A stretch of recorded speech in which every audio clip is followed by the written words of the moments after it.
Bueno, buen día. Hoy vamos a comenzar nuestra primera clase virtual y también vamos a comenzar el primer tema de la unidad 2 del curso de bases en biogenética. Y esta unidad, o el tema de hoy es ácidos nucleicos, ADN y ARN. ¿Qué vamos a ver? Vamos a hablar sobre las generalidades de los ácidos nucleicos y vamos a hablar específicamente también sobre lo que es el ADN, cómo es su estructura, en base a cuáles son sus unidades. Vamos a hablar sobre cómo las diferentes unidades del ADN me pueden formar genes, cómo estos a su vez están ubicados en cromosomas y cómo toda esta información está contenida en el genoma. Y también vamos a hablar sobre el ARN y cuáles son los tipos de ARN que encontramos en las células. Entonces, para iniciar, yo creo que todos, con lo que ya vimos en el curso, nos preguntamos cómo es posible que una célula pueda llevar a cabo procesos tan complejos como es la división celular, la comunicación entre células o procesos como formación de tejidos. Ya vimos en muchos de estos, ya sabemos que son procesos extremadamente complejos que abarcan una maquinaria proteica gigantesca y además de todo esto son procesos extremadamente precisos, ¿sí? La célula sabe en qué momento debe comenzar a dividirse, sabe en qué momento debe hacer la copia de todo su ADN, en qué momento tiene que distribuir los cromosomas de manera equitativa, sabe cuándo tiene que comunicarle a otra célula que tiene que entrar en apoptosis o que tiene que empezar a diferenciarse. Entonces estos son procesos extremadamente complejos y muy precisos que todas las células pueden llevar a cabo. Y la pregunta es, ¿cómo lo hacen? Bueno, esto lo hacen gracias a los ácidos nucleicos. ¿Y qué son los ácidos nucleicos?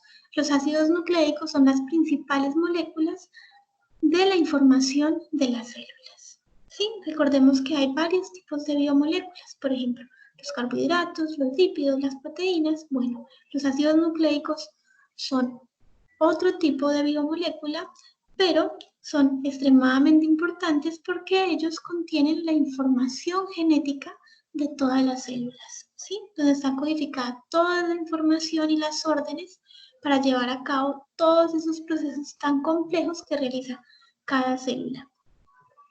Entonces, ¿qué función tienen los ácidos nucleicos? Tienen una función de almacenamiento de la información genética, es decir, en ellos contienen toda esta información genética de las células, tienen la función de transmitir esa información genética de generación en generación. Lo vimos en el proceso de división celular, cuando el ADN se condensa para formar cromosomas y de esta manera poder tener una distribución equitativa entre la célula parental y las células hijas. Y tiene también una función muy importante de la expresión de esa información genética, es decir, de poder transcribir esa información genética en proteínas para poder comunicar una orden y dar una respuesta. ¿Cómo están clasificados los ácidos nucleicos? Se clasifican en dos tipos. Está el ácido ribonucleico, que es el conocido ARN, ¿sí? Ribonucleico, entonces es ARN. Y está el ácido desoxirribonucleico, conocido como ADN. Y si bien tienen muchas características que comparten, también tienen ciertas diferencias estructurales que hacen que tengan funciones diferentes. Por ejemplo, el ARN es el que se encarga de la expresión de la información genética mediante el proceso de síntesis de proteína, que lo vamos a ver en la siguiente clase.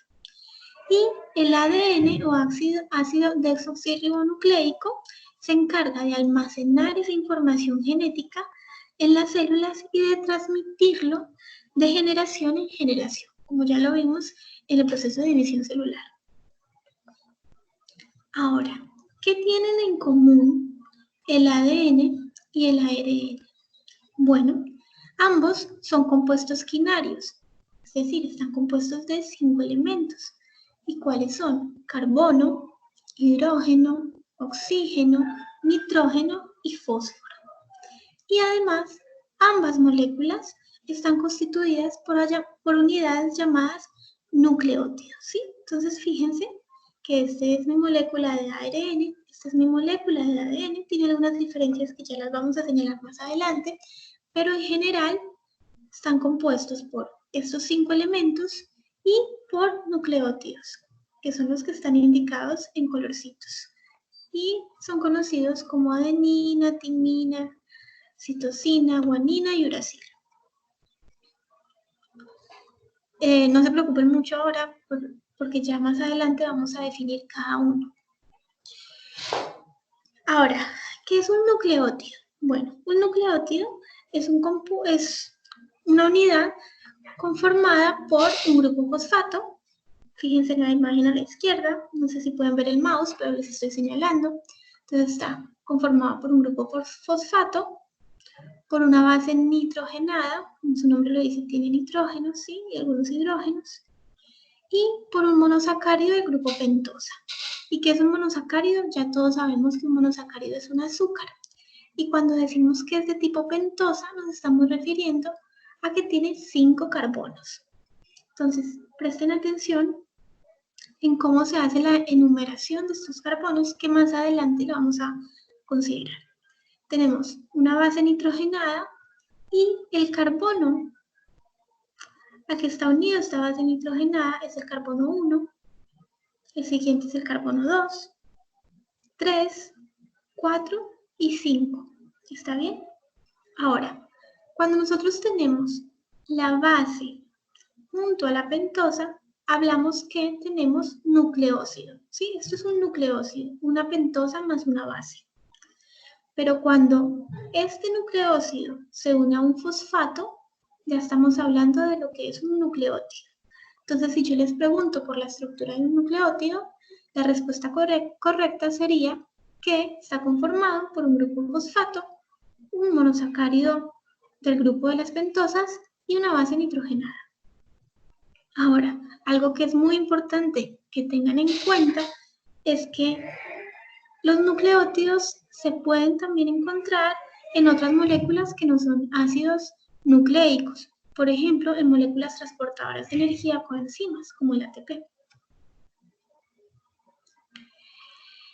¿Qué diferencia tiene entre los nucleótidos que están presentes en el ADN y el ARN? Recordemos, tanto el ADN como el ARN están conformados por nucleótidos. Pero, ¿qué diferencias tienen estos nucleótidos que conforman estas moléculas? Bueno, el azúcar pentosa, recordemos de 5 carbonos, que forma al ARN, es decir, al ácido ribonucleico, es de tipo ribosa, ¿sí? Fíjense que en su carbono 2, 1, 2 y el 3 tienen grupos hidroxilos. Tienen un grupo hidroxilo y un grupo hidroxilo. Mientras que el azúcar que conforma los nucleótidos del ADN es de tipo desoxirribosa. Fíjense que en su carbono 2, no tiene el grupo hidroxilo como si lo tiene el ARN, sino que solo tiene un grupo de hidrógeno. Grupo no, solo tiene el hidrógeno. ¿Está bien? Esto sí es muy importante que lo tengan claro. Entonces, la molécula de ADN va a estar conformada por azúcares de tipo desoxirribosa, mientras que la molécula de ARN van a estar conformada por azúcares de tipo ribosa. Ahora, dijimos que los nucleótidos tenían una base nitrogenada. Y estas bases nitrogenadas se están divididas en 2 tipos. Tenemos bases nitrogenadas que están dentro de la clasificación de las purinas, que son la adenina y la guanina, y bases nitrogenadas pirimidinas, que son la citosina, la timina y el uracilo. Una manera en la que podemos diferenciar cuáles pertenecen a las purinas y cuáles a las pirimidinas es que las purinas tienen doble anillo, ¿sí? Fíjate acá, adenina, 2 anillos, guanina, 2 anillos, mientras que la citosina, timina y uracilo solo tienen un anillo. Ahora, hay bases nitrogenadas que están tanto en el ADN como el ARN. Por ejemplo, la adenina, la guanina y la citosina están en ambas moléculas, mientras que la timina está únicamente en la molécula de ADN y en la molécula de ARN, la timina es reemplazada por el uracilo. Así que si ustedes ven una secuencia de adenina, timina, citosina y encuentran que tiene un uracilo, nos estamos refiriendo ¿a qué? A que es una molécula de ARN. Pero si en esa secuencia ustedes observan la timina, nos estaríamos refiriendo ¿a qué? A una molécula de ADN. ¿Está bien? Ahora, ¿cómo se unen esos nucleótidos para formar las moléculas de ADN o ARN? Bueno, estos se unen a través de enlaces fosfodiéster. Entonces presten atención acá. Yo tengo un nucleótido, base nitrogenada, azúcar, grupo fosfato, y tengo un segundo nucleótido, base nitrogenada, azúcar y fosfato. Estos se van a unir por un enlace fosfodiéster entre el carbono 3, el grupo que está ubicado en el carbono 3 de este azúcar, recuerden 1, 2 y 3, y el grupo que está ubicado en el carbono quinto del siguiente nucleótido, recordemos 1, 2, 3, 4 y 5. ¿Está bien? Entonces, entre el carbono 3 y 5 del siguiente nucleótido se forma el enlace fosfodiéster que me va a unir los diferentes nucleótidos que me van a formar mis moléculas de ADN y ARN. Algo que es muy importante que se deben empezar a familiarizar es los extremos o las cargas de estas moléculas, de estas hebras que se van formando. Entonces, fíjense acá. Acá, el grupo que está unido al carbono 5 del nucleótido o de este azúcar queda libre. Por esto decimos que este es el extremo 5' de esta molécula. Ahora, si nos ubicamos en el segundo nucleótido, podemos ver que el grupo que queda libre es el que está ubicado en el carbono 3, ¿sí? Que es este OH. Y por eso decimos que este sería el extremo 3'. Entonces, 5', 3'. Ahora, hablemos un poquito de la particularidad de cada uno de estos ácidos nucleicos. Comencemos por el ADN. Ya les comenté que este es el encargado de almacenar la información genética en todas las células y de transmitir esta información genética de generación en generación, como lo vimos en el proceso de división celular. Y en términos de estructura, podemos decir que el ADN es un polímero de desoxirribonucleicos de adenina, timina, citosina y guanina, que están unidos, ¿por qué? Por un enlace fosfodiéster. ¿Y dónde encontramos el ADN? Bueno, en las células eucariotas el ADN lo encontramos fundamentalmente en el núcleo y lo encontramos de manera bicatenario lineal. ¿Y a qué hace referencia a la palabra bicatenario? A dos hélices, ¿sí? Bicatenario quiere decir que tengo una hélice y tengo una segunda hélice complementaria. Si fuera monocatenario sería una única hélice, pero en eucariotas es bicatenario.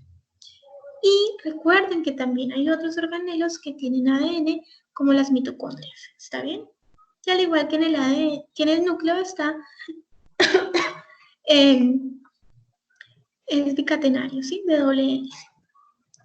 Ahora, en procariotas lo encontramos en el citoplasma porque no tenemos núcleo, ¿sí? Y al igual que en las eucariotas es bicatenario, es decir, de doble hélice. Pero la diferencia es que este es circular y no lineal. También recordemos que en procariotas pueden haber otras moléculas o otros orgánulos o estructuras que pueden tener ADN, como los plásmidos. Eso ya lo vimos cuando vimos células procariotas. Y algo muy importante, y más por estos días, es que podemos decir, ya se sabe que este tipo de ácido nucleico también está presente en algunos tipos de virus.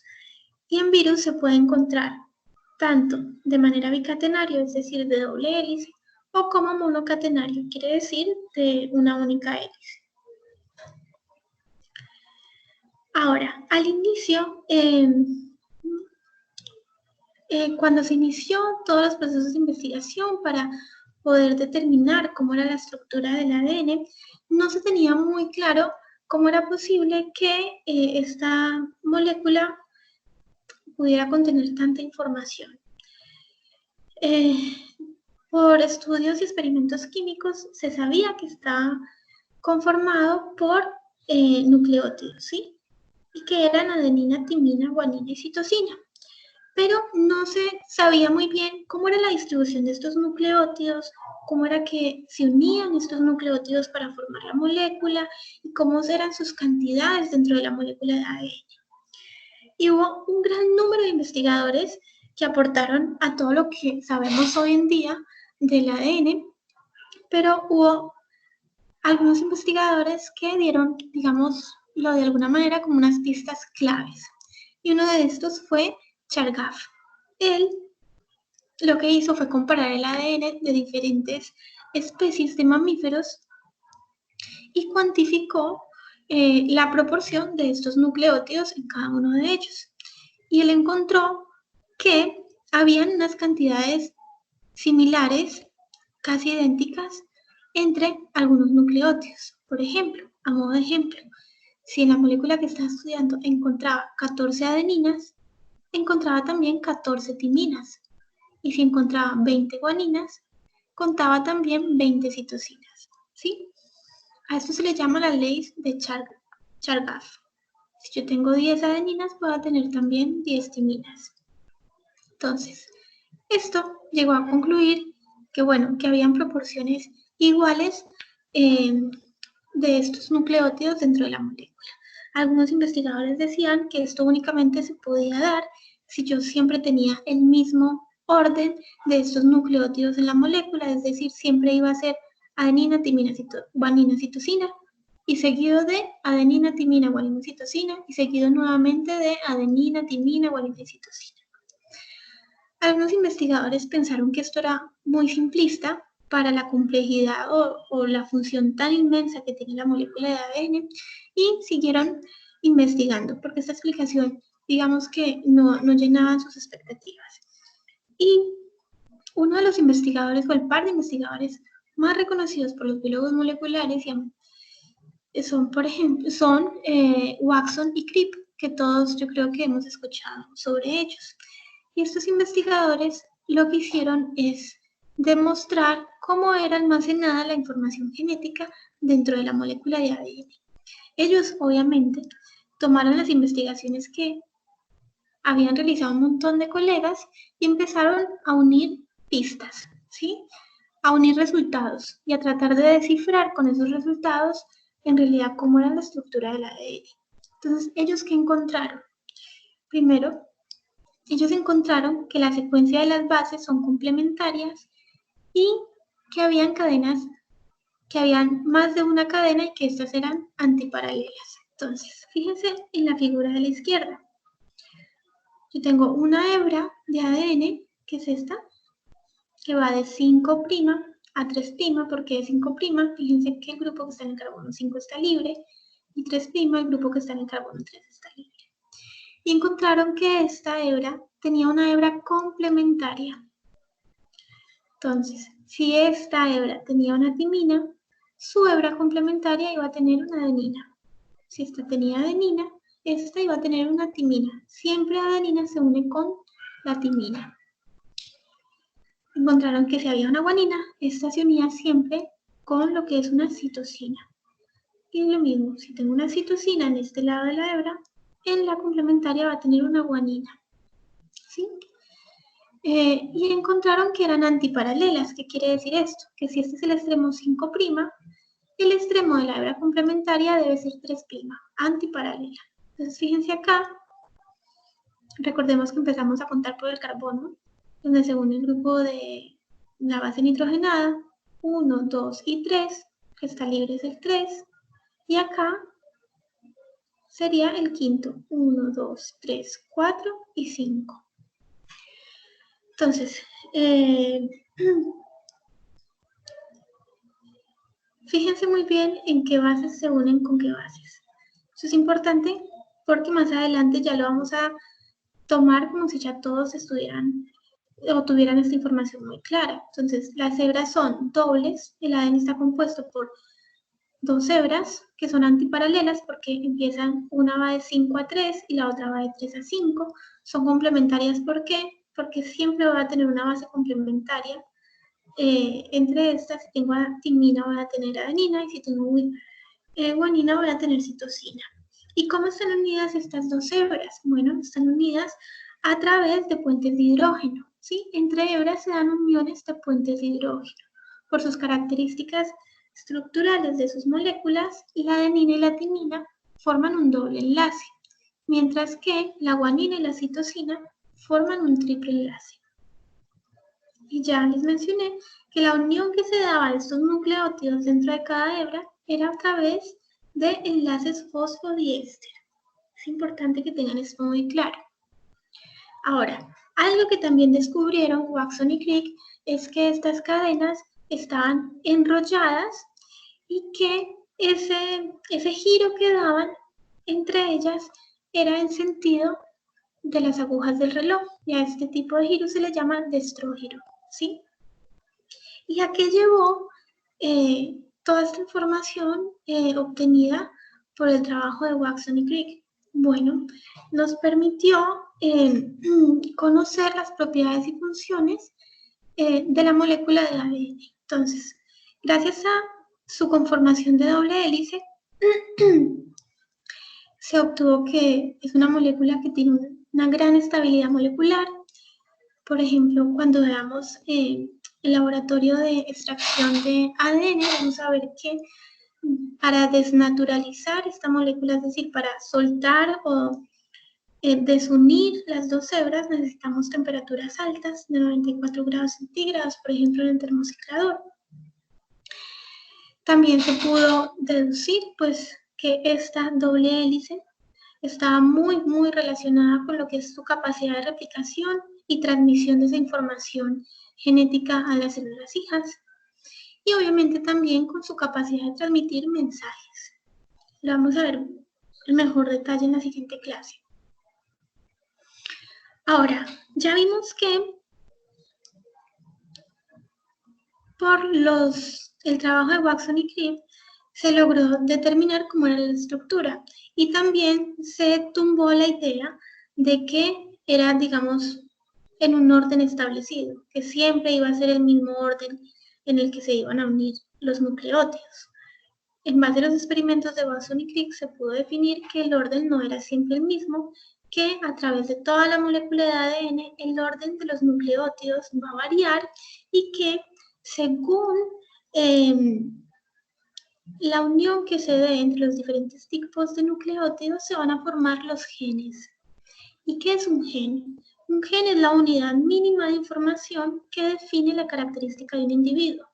Por ejemplo, su altura, el color de sus ojos, el color de su cabello, su forma.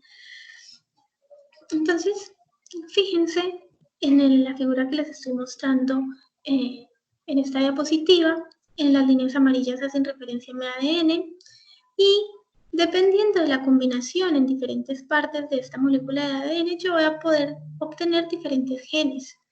En este fragmento, por una combinación X de nucleótidos, voy a tener el gen A, en este el gen B y en este el gen C. Y cada uno de estos me va a codificar o tiene la información para una proteína determinada. Proteína A, proteína B y proteína C. Fíjense que no todos los genes son del mismo tamaño. Yo puedo tener genes muy grandes o genes muy pequeños. Eso depende del tipo de proteína que codifique. Ahora, en células procariotas, esta información es mucho más simple, pero en células eucariotas no es tan sencillo. En células eucariotas los genes están compuestos por fracciones denominadas regiones codificantes, que son los exones, y por regiones no codificantes, que son los intrones. Entonces, un gen en su estado inmaduro está compuesto de exones e intrones.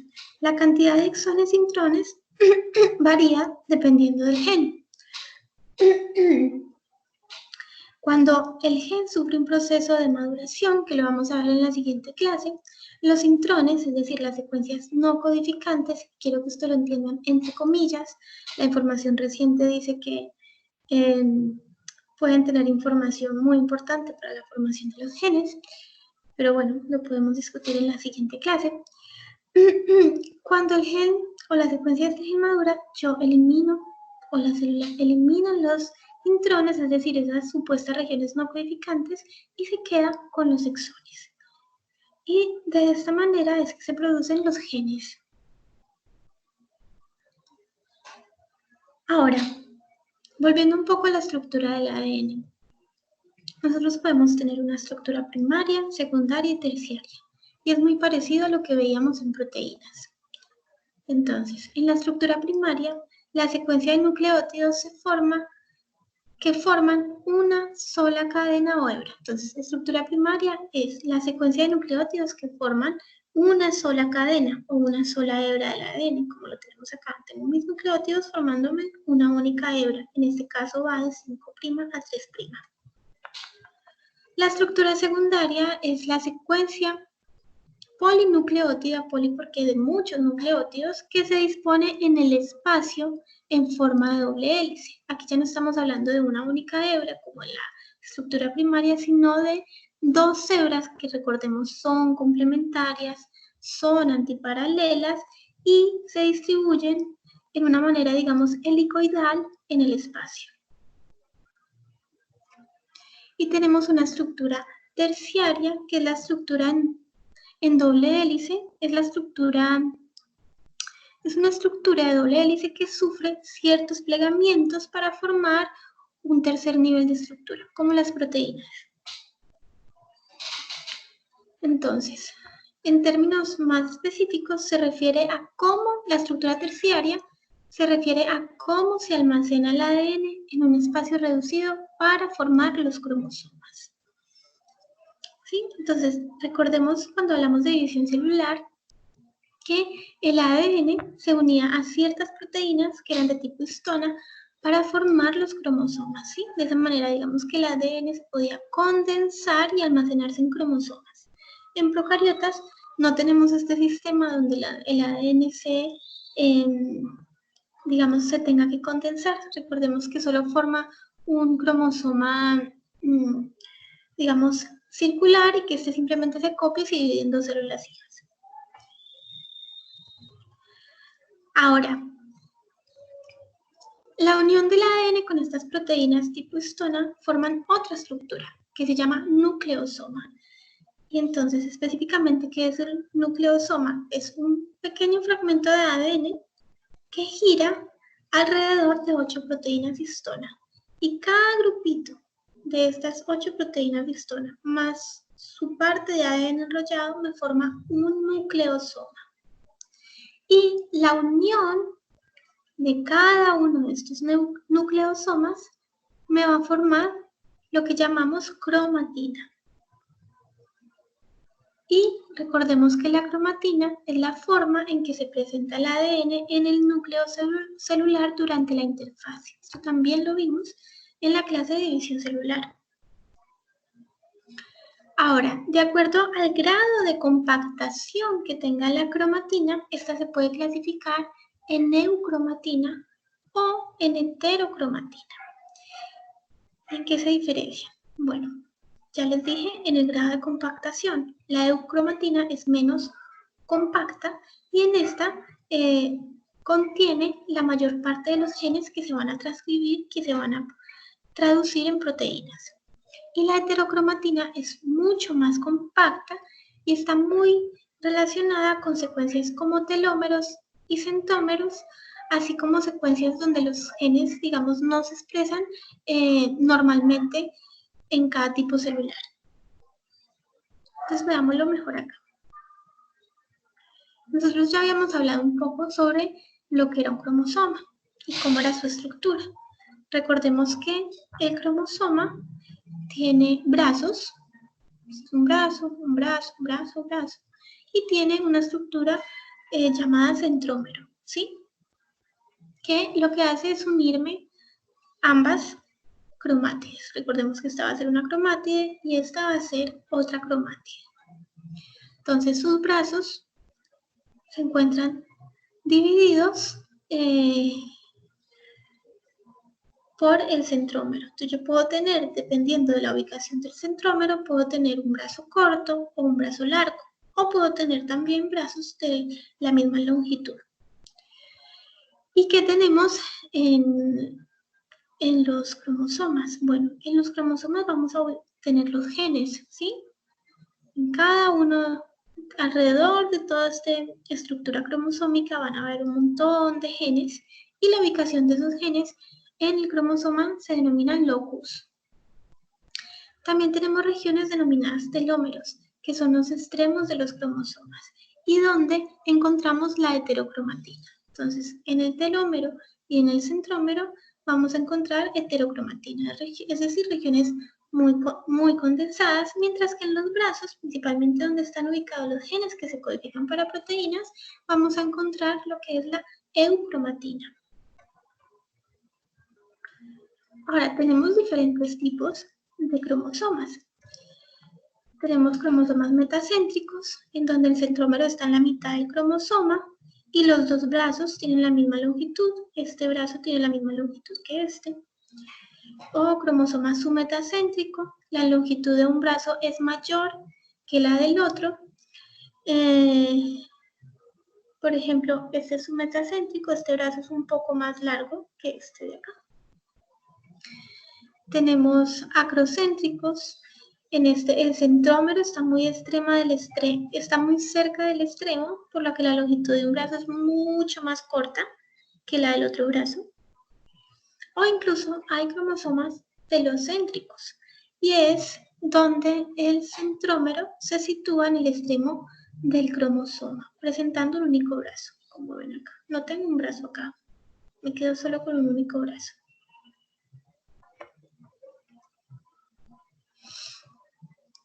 Ahora,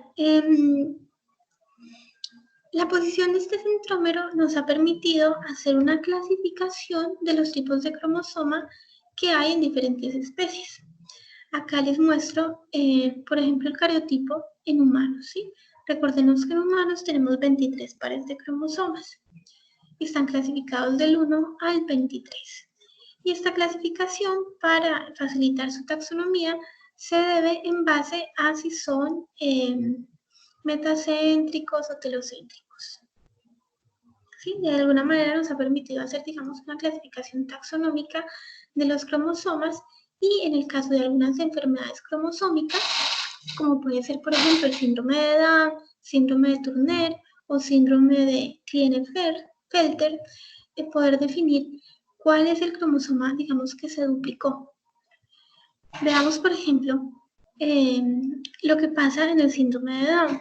El síndrome de Down, conocido como trisomía 21, es una enfermedad derivada de un error en el proceso de división celular, en el cual una célula queda con un cromosoma de más, con un cromosoma número 21 adicional. ¿Sí? Tengo 3 cromosomas 21 en vez de 2. ¿Y qué consecuencias trae este exceso de cromosomas en un individuo? Bueno, retraso mental, en diferentes grados de retraso mental. También un retraso en el crecimiento. A nivel fenotípico, la región occipital de los individuos que tienen síndrome de Down es plana. También tienen genitales hipotróficos. ¿Qué quiere decir esto? Que son un poco más pequeños que lo de una persona, digamos, sana.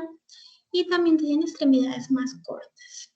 Entonces, una mala distribución en los cromosomas puede derivar en un montón de enfermedades que pueden llegar a ser letales o no. Entonces, imaginémonos que cuando tenemos un cromosoma de más, pues estamos teniendo también un exceso de genes que van a codificar para más proteínas que lo que en realidad un individuo normal o sano requiere. Ahora, ¿qué es el genoma? El genoma es el conjunto de genes que contiene la información necesaria para que una célula pueda existir y reproducirse. Es decir, son todos los genes del organismo. Entonces recordemos que en los cromosomas yo tengo ubicados mis genes, ¿sí? Cada uno de estos cromosomas tiene diferentes genes. Y todo esto, desde su conjunto como un todo, es decir, su conjunto de 23 pares de cromosomas, hasta verlo a una escala más finita de gen por gen y esas regiones intergénicas no codificantes me conforman lo que es el genoma. Y este genoma, pues obviamente va a variar dependiendo de el tipo de célula y las especies. Sabemos, por ejemplo, que las células procariotas tienen menos cantidad de ADN, entonces podemos decir, sin miedo a equivocarnos, que van a tener un genoma mucho más pequeño que una célula eucariota. Entonces, veamos esta tabla. En esta figura les doy un ejemplo del tamaño relativo de los genomas de distintos organismos. En el eje X tienen lo que son pares de bases, menos pares de bases al lado izquierdo y más pares de bases al lado derecho. El par de bases se refiere al tamaño.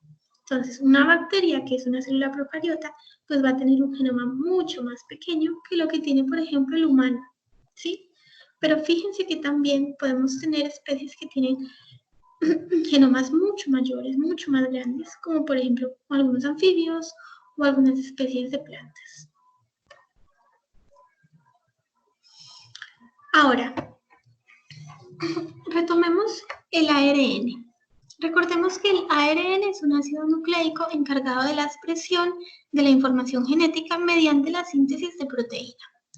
Y en términos de estructura, podemos decir que el ARN es un polímero de ribonucleico de adenina, citosina, guanina y uracilo. No olvidemos que el ARN tiene uracilo en vez de timina y que estos están unidos por enlaces fosfodiéster entre el carbono 5 y el carbono 3 del siguiente nucleótido. ¿Y dónde podemos encontrar el ARN? Bueno, en células eucariotas está situado en el citoplasma, núcleo, en la matriz mitocondrial, y si pensamos en células vegetales, también los encontramos en el estroma de cloroplastos. Y en células procariotas se ubican únicamente en el citosol, no tienen núcleo. Vuelvo y les repito, ¿por qué? Porque es muy importante que lo tengan muy claro. Entonces, ¿cuál es la función del ADN? Copiar la información contenida en el ADN y transportarla a otras estructuras en la célula que van a ser las encargadas de sintetizar esa información y convertirla en proteína, ¿sí? Que eso lo vamos a ver en más detalle en la siguiente clase. Pero vuelvo y les recalco en esta diapositiva que las bases nitrogenadas del ARN son adenina, guanina, citosina y uracilo. Ahora, como ya les mencioné, ¿cuál es el origen del ARN? Bueno, el ARN se forma a partir del ADN, ¿sí? Tomando un fragmento del ADN como molde. Entonces, fijémonos un poco en la figura, tengo mi ADN de doble hélice. Una de estas hebras tiene la información de un gen y lo que ocurre es que esta información se va a copiar en forma de ARN para posteriormente ser sintetizada a proteína. Entonces, por eso es que se dice que el ADN y el ARN son complementarios, ¿sí? Porque el ARN es una copia de una de las hebras del ADN. Ahora, hay varios tipos de ARN que tienen la misma composición química, pero tienen una estructura y una función diferentes. Entre estos está el ARN mensajero, que como lo dice su nombre, tiene la función de llevar un mensaje. El ARN de transferencia, que también, como lo indica su nombre, tiene la función de transmitir ese mensaje, de transferir ese mensaje. Y el ARN ribosómico, que ya lo hemos visto cuando hablamos un poquito de lo que es los ribosomas. Ahora, el ARN mensajero. Bueno, el ARN mensajero se sintetiza en el núcleo de la célula, tomando como molde la hebra de ADN, ¿sí? Ya se los había mencionado. Entonces volvemos a la figura. Mi molécula de ADN, recordemos que ¿dónde está ubicado el ADN? En el núcleo. y en este se va a dar la copia de un fragmento de este ADN en forma de ARN mensajero. El ARN dentro del núcleo va a sufrir un proceso de maduración, se va a preparar para poder salir al citoplasma y llevar su mensaje. El ARN tiene una estructura lineal, como lo observamos en la figura, excepto de algunas regiones donde se pueden formar tipo unas horquillitas, ¿sí? Que da como la impresión de una doble hélice. Y bueno, su función principal es copiar la información genética del ADN y llevarla a las ribosomas para formar proteínas. El otro tipo de ARN es el ribosómico. Este es el ARN más abundante en las células y presenta unas zonas de estructura doble, pero es por lo mismo, porque hay como un plegamiento en sí mismo que genera ciertas horquillas y da la impresión de tener una doble hélice. Y una característica del ARN ribosomal es que están unidos a proteínas básicas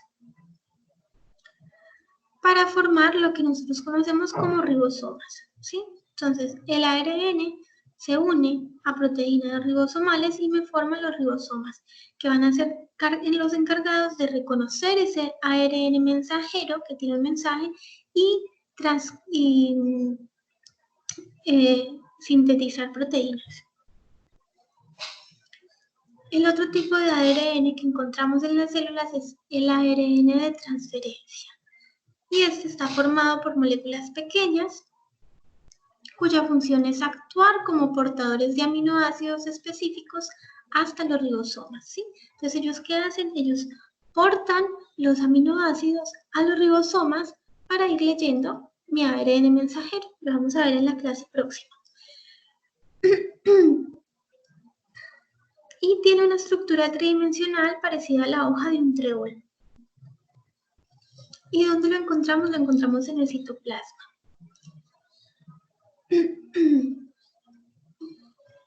Entonces, fíjense un poquito en la estructura. Entonces, tiene un extremo 3' que se llama brazo, o es conocido como brazo aceptor de aminoácidos, y en este se van a ubicar los aminoácidos. Recordemos que los aminoácidos son las unidades que forman las proteínas. ¿Y cuáles pueden ser estos? La metionina, la leucina, la alanina, todos estos son aminoácidos. Entonces, el ARN de transferencia lo que hace es portar cada uno de estos tipos de aminoácidos que van a depender del tipo de codón que tiene en el otro extremo, ¿sí? Que acá se llama esta parte, digamos, más distal al brazo aceptor de aminoácidos, se llama anticodón. Y lo que va a hacer es leerme la información contenida en el ARN mensajero y definir qué conjunto de esos nucleótidos va a estar relacionada a un tipo particular de aminoácido. Lo vamos a entender con mejor claridad en la próxima clase. Pero quiero que también observen que tiene un brazo D y un brazo T, y estos brazos tienen la función de reconocer, digamos, las moléculas de los ribosomas, reconocer los ribosomas, para poder, junto con el ribosoma, comenzar a leer y sintetizar la información que hay en el ARN mensajero. Y algo que es muy importante que quede claro es que yo tengo muchos tipos de ARN de transferencia, dependiendo del aminoácido que esté portando. Hay unos ARN de transferencia específicos para, por ejemplo, la metionina, hay otro que va a ser específico para la leucina, y así. Bueno, ¿qué podemos concluir de la clase de hoy? Primero, que los ácidos nucleicos son las principales moléculas de información de las células y que tanto el ADN como el ARN son polímeros de nucleótidos de purinas y pirimidinas. También podemos concluir que el ADN es una molécula helicoidal con 2 cadenas de nucleótidos que discurren en direcciones opuestas, es decir, que van de 5' a 3' y con el esqueleto central exterior y las bases nitrogenadas hacia dentro. Recordemos que la unión que se da entre estas dos hebras es entre las bases nitrogenadas, entonces estas van hacia adentro. También podemos concluir que el ADN se encarga de almacenar la información genética de todas las células y transmitirla de generación en generación. Y que por su parte el ARN es el encargado de la expresión de esa información genética contenida en el ADN mediante los procesos de transcripción y traducción de genes que vamos a ver en la siguiente clase. Por último, también podemos concluir que los cromosomas son portadores de la información genética, de que recordemos que en estos están ubicados los genes y que su incorrecta distribución en el proceso de división celular puede derivar a enfermedades cromosómicas como el síndrome de Down. Y por último, podemos concluir que el genoma es el conjunto de genes que contiene la información necesaria para que la célula pueda existir y reproducirse, y que el genoma puede variar dependiendo del organismo. Para esta clase tienen un taller.